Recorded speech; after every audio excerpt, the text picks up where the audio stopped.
It's a really good question. Well, so here's the way I see it.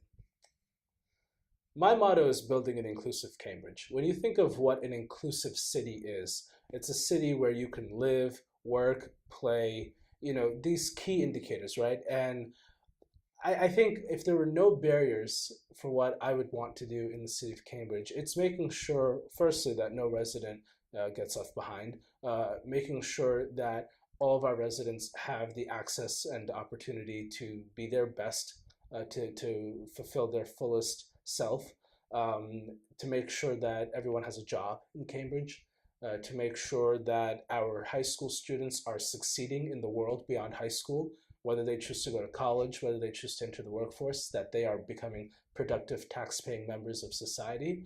I would love to tackle and solve the affordable housing crisis.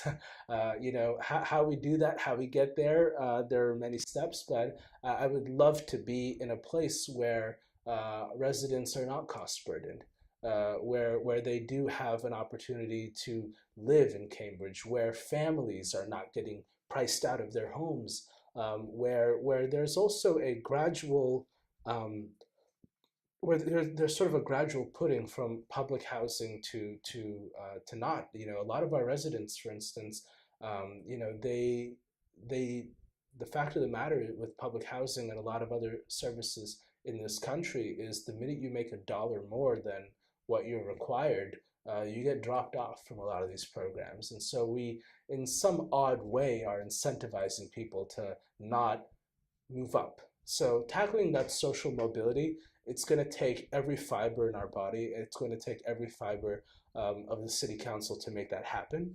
And that's what I would like to do. That's what I'd like to see happen in Cambridge is people being their productive self.